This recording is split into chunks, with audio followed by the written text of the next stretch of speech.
ಉದ್ಯೋಗಿ ಧರಣೇಶ್ ಬೂಕನಕೆರೆ ದೆಹಲಿಯಲ್ಲಿ ನೇರ ಸಂಪರ್ಕದಲ್ಲಿ ಜಾಯಿನ್ ಆಗ್ತಿದ್ದಾರೆ. Dharanesh, good afternoon. ನನಗೆ ಗೊತ್ತಿರೋ ಹಾಗೆ ನಿಮ್ಮ ಜೊತೆ ಸ್ವತಃ ಸಂಸದರೇ ಇದ್ದಾರೆ ಅಂತ ಕೇಳ್ಪಟ್ಟಿದ್ದೀವಿ. ಇವತ್ತು ಆಗಸ್ಟ್ 5ನೇ ತಾರೀಕು ಪ್ರಜ್ವಲ್ ರೇವಣ್ಣ ಅವರ ಹುಟ್ಟುಹಬ್ಬ ಕೂಡ ಹೌದು. ಇವತ್ತು ಲೋಕಸಭೆಯಲ್ಲಿ ಇದ್ರ ಬಗ್ಗೆ ಚರ್ಚೆ ಕೂಡ ಮಾಡಿದ್ದಾರೆ. ಗೋ ಹೆಡ್ ಧರಣೇಶ್.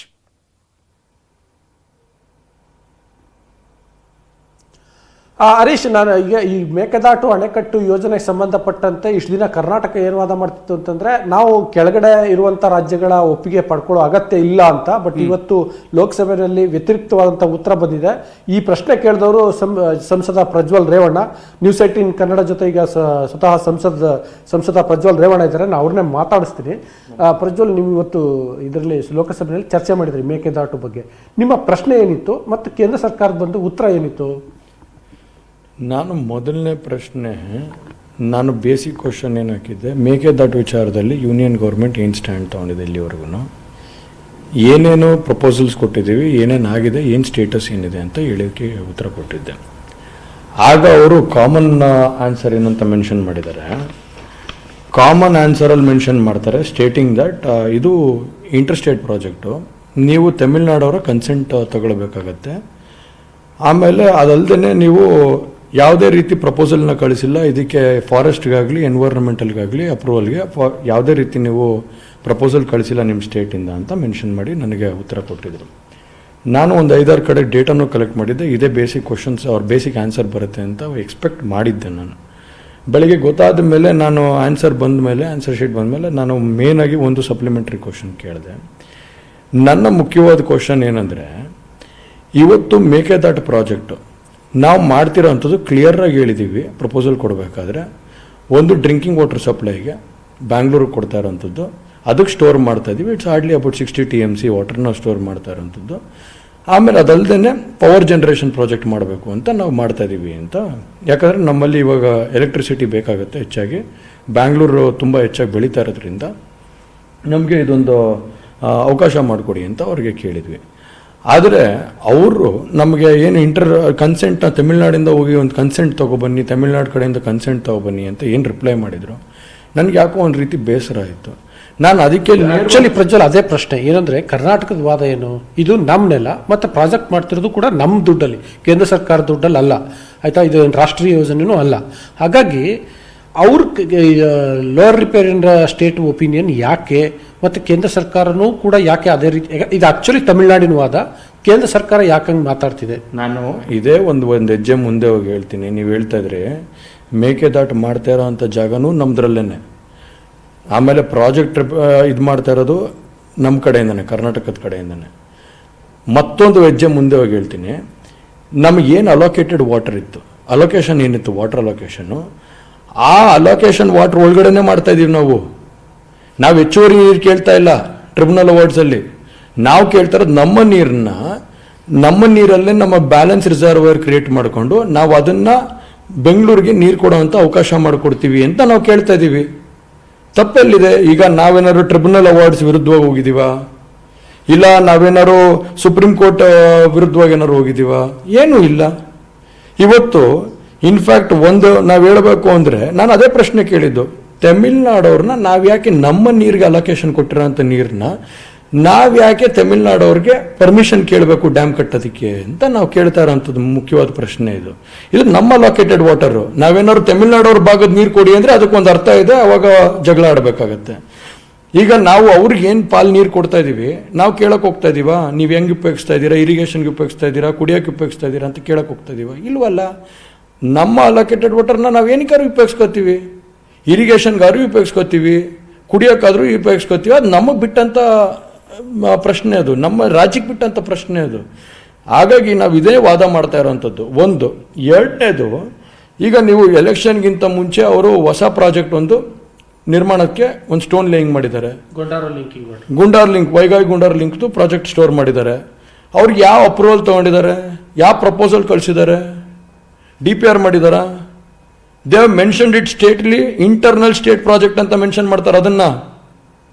ಇದು ಇಂಟರ್ನಲ್ ಸ್ಟೇಟ್ ಅಲ್ಲ. ಈಗ ನೋಡಿ ಪ್ರಜ್ವಲ್, ಏನು ಗೊತ್ತಾ, ಇದು ಆಕ್ಚುಲಿ ಕೇಂದ್ರ ಸರ್ಕಾರ ಇದಕ್ಕೆ ಸೂಚನೆ ಕೊಡಬೇಕು ಮತ್ತು ಒಪ್ಪಿಗೆ ಕೊಡಬೇಕು. ನೀವು ಹೇಳ್ದಂಗೆ ತಮಿಳ್ನಾಡು ಅವರು ವಿರೋಧ ಮಾಡೋರೆ. ಈಗ DK ಶಿವಕುಮಾರ್ ಹೇಳ್ತಿದ್ರು, ಇನ್ನೂ 100 ವರ್ಷ ಅವ್ರು ವಿರೋಧ ಮಾಡೇ ಮಾಡ್ತಾರೆ ಅಂತ. ಹಂಗಾಗಿ ಕರ್ನಾಟಕ ಸರ್ಕಾರ ಅದು ಮಾಡಬೇಕು ಅಂತ. ಸೊ ಕೇಂದ್ರ ಸರ್ಕಾರದ ಮೇಲೆ ಯಾವ ರೀತಿ ಒತ್ತಡ ಇರ್ತೀರಿ ಸರ್? ಈಗ ನೋಡಿ ಸರ್, ಅವರು ಒಂದು ರಿಪ್ಲೈ ಕೊಟ್ಟಿದ್ರು. ಏನಂತ ರಿಪ್ಲೈ ಕೊಟ್ಟಿದ್ರು? ನಮಗೆ ಲಾಸ್ಟಲ್ಲಿ ಕೈ ತಪ್ಪಿಸ್ಕೊಳ್ಳೋ ರೀತಿಲಿ, ಅಂದರೆ ಇದೇನೋ ಬೀಸೆ ದೊಣ್ಣೆ ತಪ್ಪಿಸ್ಕೊಂಡ್ರೆ 100 ವರ್ಷ ಆಯಸ್ಸು ಅಂತಾರಲ್ಲ, ಆ ಥರ ಭಾವನೆಯಲ್ಲಿ ಇವತ್ತು ಅವ್ರು ಒಂದು ಹೇಳಿಕೆ ಕೊಟ್ಟಿದ್ದಾರೆ, ಒಂದು ಸ್ಟೇಟ್ಮೆಂಟ್ ಕೊಟ್ಟಿದ್ದಾರೆ. ಏನಂತ, ನೀವು ಯಾವುದೇ ರೀತಿ ಪ್ರಪೋಸಲ್ನ ನಮ್ಮ ಸ್ಟೇಟ್ ಗೌರ್ಮೆಂಟ್ಗೆ ಅಲ್ಲ ಸೆಂಟ್ರಲ್ ಗೌರ್ಮೆಂಟ್ಗೆ ನೀವು ಫಾರೆಸ್ಟ್ಗಾಗಲಿ ಇಲ್ಲ ಎನ್ವೈರನ್ಮೆಂಟಲ್ ಅಪ್ರೂವಲ್ಗಾಗಲಿ ನಿಮಗೆ ಕಳಿಸಿಲ್ಲ ಪ್ರಪೋಸಲ್ಲು ಅಂತ ಹೇಳ್ತಾರೆ. ನಾನು ವಿತ್ ರೆಕಾರ್ಡ್ಸು ಇಲ್ಲೇ ನಿಮಗೆ ಕೊಡ್ತೀನಿ. With records it states that status on forest environmental issue, ಇದು ಈ ಪೋರ್ಟಲಲ್ಲಿ ನಾವು ಪ್ರಪೋಸಲ್ ಕಳಿಸಿರೋಂಥದ್ದು ಸೆಂಟ್ರಲ್ ಗೌರ್ಮೆಂಟ್ಗೆ. ಸೆಂಟ್ರಲ್ ಗೌರ್ಮೆಂಟ್ ಪ್ರಪೋಸಲ್ ಕಳಿಸಿ ಅವರು ನಮ್ಮನ್ನು ಪ್ರಶ್ನೆ ಆಗ್ತಂಥ ಸಂದರ್ಭದಲ್ಲಿ, ಕೆಲವರಿಗೆ ಒಂದು ಸ್ವಲ್ಪ ಡೌಟ್ಸ್ ಇತ್ತು, ಅದನ್ನು ಪ್ರಶ್ನೆ ಆಗ್ತಂಥ ಸಂದರ್ಭದಲ್ಲಿ ಅವ್ರ ಅಬ್ಸರ್ವೇಷನ್ಗೆ ಸಂಪೂರ್ಣವಾಗಿ ಉತ್ತರ ಕೊಟ್ಟಿನೂ ಕೂಡ 4ನೇ ಪಾಯಿಂಟ್ ಒಂದು ಮೆನ್ಷನ್ ಮಾಡ್ತಾರೆ. ಅದನ್ನು ತಿಳ್ಕೊಬೇಕು ನಾವು. 4ನೇ ಪಾಯಿಂಟಲ್ಲಿ ಏನು ಮೆನ್ಷನ್ ಮಾಡ್ತಾರೆ, ಲಾಸ್ಟಲ್ಲಿ ಹೇಳ್ತಾರೆ, ಹೋಗಿ ತಮಿಳ್ನಾಡವ್ರು ಕನ್ಸಲ್ಟ್ ತಗೊಬನ್ನಿ ಅಂತಾರೆ. ಎಲ್ಲ ಒಪ್ಪಿಗೆ ಆದ್ರೂ ಕೂಡ ತಮಿಳ್ನಾಡವ್ರ ಕನ್ಸೆಂಟ್ ಯಾಕೆ ತಗೊಳ್ಬೇಕು ಅಂತ ನಾವು ಪ್ರಶ್ನೆ ಆಗ್ತಾ ಇದೀವಿ.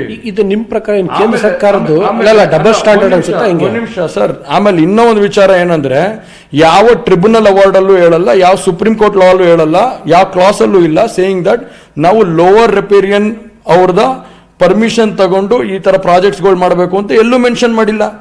ಅದು 1956 ಇಂಟರ್ಸ್ಟೇಟ್ ವಾಟರ್ ಏನೋ ಡಿಸ್ಟ್ರಿಬ್ಯೂಷನ್ ಲಾನಲ್ಲಿ ಹಂಗೊಂದು ಮೆನ್ಷನ್ ಇದೆ ಅನ್ನೋ ಕಾರಣಕ್ಕೋಸ್ಕರ ಅವ್ರು ಇಲ್ಲ ಇಲ್ಲ ಯಾವುದೇ ಕಾರಣಕ್ಕೂ ಮೆನ್ಷನ್ ಇಲ್ಲ, ಯಾವುದೇ ಕಾರಣಕ್ಕೂ ಅದು ಮೆನ್ಷನ್ ಮಾಡಿಲ್ಲ ಕ್ಲಾಸ್ ಅಲ್ಲಿ.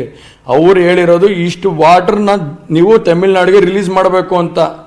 ಇನ್ಫ್ಯಾಕ್ಟ್ ಆಕ್ಚುಲಿ ಹೇಳಬೇಕು ಅಂದ್ರೆ ತಮಿಳ್ನಾಡವರು ಎಕ್ಸೆಸ್ ವಾಟರ್ ಏನು ರಿಲೀಸ್ ಆಗ್ತಾ ಇದೆ ಅದನ್ನು ಕೂಡ without the consent of tribunal ಅಲ್ಲಿ ಯೂಸ್ ಮಾಡ್ಕೋತಿದ್ದಾರೆ. ಇವತ್ತು ನಾವೇನಾದ್ರು ಅದಕ್ಕೆ ಪಾತ್ರದಲ್ಲಿ ಶೇರ್ ಕೇಳ್ತಾ ಇದೀವಿ, ಕೇಳಬೇಕು ನಾವು. ಆಕ್ಚುಲಿ ಎಕ್ಸೆಸ್ ವಾಟರ್ ಶೇರಲ್ಲಿ ನಾವು ಕೇಳಬೇಕು. ಈಗ ಅಲೋಕೇಶನ್ ಏನಿದೆ ಅದಲ್ಲದೆ ಎಕ್ಸೆಸ್ ವಾಟರ್ ಹರಿತಾ ಇರಬೇಕಾದಂಥ ಸಂದರ್ಭದಲ್ಲಿ, ಹೆಚ್ಚುವರಿ ಮಳೆ ಆದಂಥ ಸಂದರ್ಭದಲ್ಲಿ ನಾವು ಡ್ಯಾಮ್ ಓಪನ್ ಮಾಡ್ತೀವಿ, ಅವನು ಕೂಡ ಅವ್ರು ಉಪಯೋಗಿಸ್ಕೊತಿದ್ದಾರೆ. ಇವತ್ತು ಒಬ್ರು ನಮ್ಮ ಮುಖ್ಯಮಂತ್ರಿಯವರು ಅಂದ್ರೆ ಇವರು ತಮಿಳ್ನಾಡವ್ರ ಮುಖ್ಯಮಂತ್ರಿಯವರು ಹೇಳ್ತಾರೆ, ಒಂದು ಪ್ರೆಸ್ ರಿಲೀಸಲ್ಲಿ ಹೇಳ್ತಾರೆ, ಏನಂತ ಹೇಳ್ತಾರೆ, ನಮಗೆ ರೈತರುಗಳಿಗೆ ತೊಂದರೆ ಆಗ್ತದೆ ಇರಿಗೇಷನ್ ಪರ್ಪಸ್ಗೆ ಅಂತ ಹೇಳ್ತಾರೆ. ಕೇಂದ್ರ ಸರ್ಕಾರಕ್ಕೆ ನಾವು ಕೇಳ್ತಾ ಇರೋದು ನಮ್ಮ ಸ್ಟೇಟ್ ಇಂದ ಜನರು ಕುಡಿಯಕ್ ನೀರಿಗೆ ಸಮಸ್ಯೆ ಆಗ್ತಾ ಇದೆ ಅಂತ ನಾವು ಕೇಳ್ತೀವಿ. ಅವ್ರು ಕೇಳ್ತಾರೆ ರೈತರು ಬೆಳೆ ಬೆಳೆಯೋಕೆ ಸಮಸ್ಯೆ ಆಗ್ತದೆ ಅಂತ. ಇವತ್ತು ನಮ್ಮ ರೈತರು, ನಮ್ಮ ಭಾಗದ ರೈತರು 2 ಬೆಳೆ ಬೆಳೀತಾ ಇದ್ರೆ ಇವತ್ತು ತಮಿಳ್ನಾಡಲ್ಲಿ 3 ಬೆಳೆ ಬೆಳೀತಾ ಇದ್ದಾರೆ. ಇವೆಲ್ಲದನ್ನು ಚರ್ಚೆ ತಗೊಳ್ಬೇಕಾಗತ್ತೆ.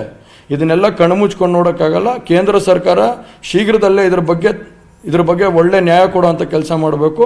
ಯಾಕೋ ನಾನು ನೋಡ್ತಾ ಇದ್ರೆ ಕೇಂದ್ರ ಸರ್ಕಾರದಲ್ಲಿ ಯಾಕೋ ಒಂದು ಸ್ವಲ್ಪ ತಮಿಳ್ನಾಡು ಕಡೆ ಫೇವರ್ ಇರಂಗೆ ಕಾಣ್ತಾರೆ. ಯಾಕೆ ಅಂದರೆ ಇವತ್ತು ಅವ್ರ ಕಡೆಯವರೇ ಅವ್ರ ಪಾರ್ಟಿ ಮೇನೆ ಒಬ್ರು ಬಂದು ನಾನು ಇವತ್ತು ಉಪವಾಸ ಸತ್ಯಾಗ್ರಹ ಮಾಡ್ತೀನಿ ಅಂತಾರೆ. ಅಣ್ಣಾಮಲೈ ಹೇಳ್ಬೋದಲ್ಲ, ನೀನು ಯಾಕಪ್ಪ ಉಪವಾಸ ಸತ್ಯಾಗ್ರಹ ಮಾಡ್ತೀನಿ ಅಂತ ಕೇಳ್ಬೋದಾಗಿತ್ತಲ್ಲ. ನಮ್ಮಲ್ಲಿ 25 ಜನ ನಾವು ಗೆಲ್ಸ್ ಕಳಿಸಿದೀವಿ. ತಮಿಳ್ನಾಡಲ್ಲಿ ಒಂದೇ ಒಂದು ಸೀಟ್ ಕೊಟ್ಟಿಲ್ಲ ಇವತ್ತು ಬಿಜೆಪಿಯವರಿಗೆ. ನಾವು ಕೇಳ್ತಾ ಇರೋದು ನಮ್ಮ ನ್ಯಾಯ ನಾವು ಕೇಳ್ಕೊತಾ ಇದೀವಿ. ಸೊ ಇದೆಲ್ಲ ಇದ್ದಂಥ ಸಂದರ್ಭದಲ್ಲಿ I really feel Karnataka is in the right path when it comes to make a that issue and we have to follow it up. ನಮಗೆ ಮುಖ್ಯಮಂತ್ರಿಯವರು 3 ಪಾರ್ಟಿಯವ್ರನ್ನು ಒಟ್ಟಿಗೆ ಕರೆದಿ ಎಲ್ಲ MP ಅವರು ಒಟ್ಟಿಗೆ ಹೋಗಿ ನಾವು ಪ್ರೆಷರ್ ಹಾಕಬೇಕು ಅಂದರೆ ನಾವೆಲ್ಲರೂ ತಯಾರಿದ್ದೀವಿ. ಖಂಡಿತವಾಗ್ಲೂ ಈ ಮೇಕ್ ಎ ದಟ್ ಇಶ್ಯೂಗೋಸ್ಕರ ಹೋರಾಟಕ್ಕೆ ನಾವು ನಿಲ್ತೀವಿ. ಈಗ ನೋಡಿ, ನೀವೇ ಹೇಳಿದ್ರಲ್ವಾ ಕೇಂದ್ರ ಸರ್ಕಾರದಿಂದ ನಮಗೆ ನ್ಯಾಯ ಸಿಗಬೇಕು ಅಂತ. ಸೊ ಕೇಂದ್ರ ಸರ್ಕಾರಕ್ಕೆ ಮನವರಿಕೆ ಮಾಡಿಕೊಡ್ಬೇಕು ಸರ್. ಈಗ ನಾನು ಈಗಾಗಲೇ 2-3 ಕ್ವಶನ್ ರೈಸ್ ಮಾಡಿದ್ದೀನಿ. 2 ಅನ್ಸ್ಟಾರ್ಡ್ ಬಂದಿದೆ, 1 ಸ್ಟಾರ್ಟ್ ಬಂದಿದೆ. ನೆಕ್ಸ್ಟ್ ಸೆಷನಲ್ಲೂ ಇದ್ರ ಬಗ್ಗೆ ಚರ್ಚೆ ಮಾಡ್ತೀನಿ. ಇನ್ನೂ ಹೆಚ್ಚಿನ ಮಾಹಿತಿ ಕೆದಕ್ತೀನಿ, ಇನ್ನೂ ಹೆಚ್ಚಿನ ಮಾಹಿತಿ ಗಮನ ಸೆಳೆಯುವಂಥ ಕೆಲಸನ ಮಾಡ್ತೀನಿ. ಆದರೆ ಕೇಂದ್ರ ಸರ್ಕಾರ ಇವತ್ತು ಯಾವ ರೀತಿಲೂ ಸಮಸ್ಯೆ ಇಲ್ಲ ಕೇಂದ್ರ ಸರ್ಕಾರಕ್ಕೆ ಈ ಪ್ರಾಜೆಕ್ಟ್ ಮೂವ್ ಮಾಡೋದಕ್ಕೆ. ಅವ್ರು ಕೇಳ್ತಾ ಇರೋದು ಒಂದೇ ಪ್ರಶ್ನೆ, ತಮಿಳ್ನಾಡಿಂದ ಕನ್ಸೆಂಟ್ ತಗೊಬನ್ನಿ ಅಂತಾರೆ. ನಾವು ಹೇಳ್ತಾರೆ ತಮಿಳ್ನಾಡಿಂದ ಯಾಕೆ ಕನ್ಸೆಂಟ್ ತಗೋಬೇಕು? ನಾವು ಟ್ರೈ ಮಾಡಿದ್ವಿ, ಅವ್ರು ಕೊಡಲ್ಲ ಅಂದರು. ನಾವು ಯಾಕೆ ಕನ್ಸೆಂಟ್ ಯಾಕೆ ಕೇಳಬೇಕು ತಮಿಳ್ನಾಡು ಅವ್ರ ಕಡೆಯಿಂದ? ವೈ? ನಮ್ಮ ನೀರನ್ನ, ನಮಗೆ ಕೊಟ್ಟಂತ ಹಕ್ಕು, ನಮ್ಮ ನೀರನ್ನ ನಾವು ಉಪಯೋಗ ಮಾಡ್ಕೊಳ್ಳೋದಕ್ಕೆ ಇವತ್ತು ನಾವು ಯಾಕೆ ತಮಿಳ್ನಾಡವ್ರಿಗೆ ಕೇಳಕ್ಕೆ ಹೋಗ್ಬೇಕು ಅಂತ ನಮ್ಮ ವಾದ. ಈಗ ನೋಡಿ, ಈ ರಾಜ್ಯದ ಬೇರೆ ಜಲವಿವಾದಗಳ ವಿಷಯದಲ್ಲಿರಲಿ ದೇವೇಗೌಡರು ಸದಾ ದನಿ ಎತ್ತಿದ್ದಾರೆ. ಈ ವಿಷಯದಲ್ಲಿ ಈಗ ಮತ್ತೆ ಅವರು ರಾಜ್ಯಸಭೆಯಲ್ಲಿ ವಿಷಯ ಪ್ರಸ್ತಾಪ ಮಾಡ್ತಾರೆ. ನೀವು ಹೇಳ್ದಂಗೆ ಕೇಂದ್ರ ಸರ್ಕಾರದ ಮೇಲೆ ಒತ್ತಡ ಇರಬೇಕು ಮತ್ತು ಮನವರಿಕೆ ಮಾಡ್ಕೊಡ್ಬೇಕು. ದೇವೇಗೌಡರು ಸಾಹೇಬ್ರು ಹಲವಾರು ಕ್ವಶನ್ ಹಾಕಿದ್ದಾರೆ, ಅದು ಅನ್ಸ್ಟಾರ್ಟ್ ಆಗಿದೆ. ಪ್ಲಸ್ ಜೊತೆಗೆ 0 ಅವರಲ್ಲಿ ಮಾತಾಡಬೇಕು ಅಂತ, ಚರ್ಚೆ ಮಾಡಬೇಕು ಅಂತ ಅವ್ರು ಎಲ್ಲ ರೀತಿಲೂ ಚರ್ಚೆಗೆ ಒಳಗಾಗಿದ್ರು. ಡಾಕ್ಯುಮೆಂಟ್ಸ್ ಕಲೆಕ್ಟ್ ಮಾಡಿದ್ದಾರೆ. ಅವ್ರದ್ದೇ ಆದಂಥ ವಿಶೇಷ ವೈಭವತೆಯಲ್ಲಿ ಅವರು ಚರ್ಚೆ ಮಾಡೋದಕ್ಕೆ ತಯಾರಾಗಿದ್ದಾರೆ. ಆದರೆ ಇವತ್ತು ನೀವು ನೋಡ್ತಾ ಇದ್ದೀರ ಪರಿಸ್ಥಿತಿ ಏನಿದೆ ಪಾರ್ಲಿಮೆಂಟಲ್ಲಿ ಅಂತ. ಒಂದೇ ಒಂದು ದಿನ ಸೆಷನ್ ನಡೆಯೋಕ್ಕಾಗಿಲ್ಲ. ಸೆಷನ್ ಖಂಡಿತವಾಗ್ಲೂ ಸಂಪೂರ್ಣವಾಗಿ ಶಾಂತಿ ರೂಪದಲ್ಲಿ ನಡೆದಿದ್ದರೆ ನನ್ನ ಪ್ರಕಾರ ಖಂಡಿತವಾಗ್ಲೂ ದೇವೇಗೌಡರು ಸಾಹೇಬರು ಮತ್ತು ಹಾಗೂ ನಾನು ಇಬ್ಬರೂ ಕೂಡ 0 ಅವರಲ್ಲೂ ಎತ್ತ ಅಂತ ಕೆಲಸನ ಮಾಡ್ತಿದ್ವಿ ಸರ್. ಇದನ್ನು ನೋಡಿ, ಅದು ಅಂದರೆ ಸೆಷನ್ ಮುಖಾಂತರ ಅಷ್ಟೇ ಅಲ್ಲ. ಈಗ ಫಾರ್ ಎಕ್ಸಾಂಪಲ್ ದೇವೇಗೌಡರು ಹೋಗಿ ಕೇಂದ್ರದ ಜಲಸಂಪನ್ಮೂಲ ಸಚಿವರನ್ನ ಭೇಟಿ ಮಾಡಿ ಅವ್ರಿಗೆ ನೀಟಾಗಿ ಮನವರಿಕೆ ಮಾಡಿಕೊಟ್ಟು ಇದು ಸಮಸ್ಯೆ ನಮ್ಮ ಕರ್ನಾಟಕದಿಂದ ಯಾವುದೇ ರೀತಿ ತೊಂದರೆ ಆಗ್ತಿಲ್ಲ, ನೀವು ಕೂಡ ಇದಕ್ಕೆ ಕೇಂದ್ರ ಸರ್ಕಾರ ಸಹಕಾರ ಬೇಕು ಕೊಡಿ ಅಂತೇಳಿ ದೇವೇಗೌಡರು ಆಗಲೇ ಇದ್ರ ಬಗ್ಗೆ ಹಲವಾರು ಬಾರಿ ಚರ್ಚೆ ಮಾಡಿದ್ದಾರೆ, ಜಲಶಕ್ತಿ ಮಂತ್ರಿಗಳನ್ನೂ ಭೇಟಿ ಮಾಡಿದ್ದಾರೆ. ಆದರೆ ನನ್ನ ಪ್ರಕಾರ ಎಲ್ಲ ಪಾರ್ಟಿಯವರು ಒಟ್ಟಿಗೆ ಸೇರಿ ಒಂದು ಆಯೋಗ ಬಂದು ಕರ್ನಾಟಕದಿಂದ ಪ್ರಪೋಸಲ್ ಹಿಡ್ಕೊಂಡು ಬಂದು ಇಲ್ಲಿ ಗಟ್ಟಿಯಾಗಿ ಕೂತ್ಕೊಂಡ್ರೆ ಖಂಡಿತವಾಗ್ಲೂ ಇದಕ್ಕೊಂದು ನ್ಯಾಯ ಸಿಗುತ್ತೆ ಅನ್ನೋ ನನ್ನ ಒಂದು ಭರವಸೆ ಇದೆ ಸರ್. ಈಗ ನೋಡಿ, ಈಗ ಹೊಸದಾಗಿ ಮುಖ್ಯಮಂತ್ರಿ ಆಗಿದ್ದಾರೆ ಬಸವರಾಜ ಬೊಮ್ಮಾಯಿ. ಹಿಂದೆ ಅವರು ಇರಿಗೇಷನ್ ಮಿನಿಸ್ಟರ್ ಕೂಡ ಆಗಿದ್ರು. ಅವರಿಗೆ ರಾಜ್ಯದ ಈ ಜಲ ವಿವಾದಗಳ ಬಗ್ಗೆ ಮಾಹಿತಿ ಇದೆ ಮತ್ತು ಅದು ಒಂದು ರೀತಿಯಲ್ಲಿ ಅವರು ಅದರ ಎಕ್ಸ್ಪರ್ಟ್ ಇದ್ದಾರೆ. ಆ ಕಾರಣಕ್ಕೋಸ್ಕರ ನೀವು ಅವ್ರನ್ನ ಭೇಟಿ ಮಾಡಿ ಇದು ಅಂದರೆ ಈ ವಿಷಯನ ಮುಂದೆ ಯಾವ ರೀತಿ ಕೊಂಡೊಯ್ಯಬೇಕು ಅನ್ನೋ ನಿಟ್ಟಿನಲ್ಲಿ ಮನವರಿಕೆ ಮಾಡ್ಕೊಡೋ ಅಗತ್ಯ ಇಲ್ಲ. ಯಾಕೆಂದರೆ ಅವ್ರಿಗೆ ಗೊತ್ತಿದೆ. ಸೊ ಪ್ರೆಷರ್ ಆಗ್ತೀರಾ? ಈಗ ಬಸವರಾಜ ಬೊಮ್ಮಾಯಿ ಸರ್ ನಾನು 2 ದಿನದ ಹಿಂದೆ ರಿಪ್ಲೈ ಮಾಡಿರೋದನ್ನ ನಾನು ನೋಡಿದ್ದೀನಿ. ಅವರು ಇಲ್ಲ ಖಂಡಿತವಾಗ್ಲೂ ಮೇಕೆದಾಟು ಮಾಡೋದು ಖಂಡಿತವಾಗಿ ಮಾಡೇ ಮಾಡ್ತೀವಿ, ಯಾವುದೇ ಪ್ರಶ್ನೆ ಇಲ್ಲ ಅಂತ ಹೇಳಿದ್ದಾರೆ. ಒಳ್ಳೆ ಕೆಲಸ ಅದು. ಖಂಡಿತವಾಗ್ಲೂ ನಮ್ಮೆಲ್ಲರ ಸಹಕಾರ ಇರುತ್ತೆ. ನಾನು ಕೂಡ ಹೋಗಿ ಬಸವರಾಜ ಬೊಮ್ಮಾಯಿ ಸರ್ಗೆ ಮಾತಾಡ್ತೀನಿ.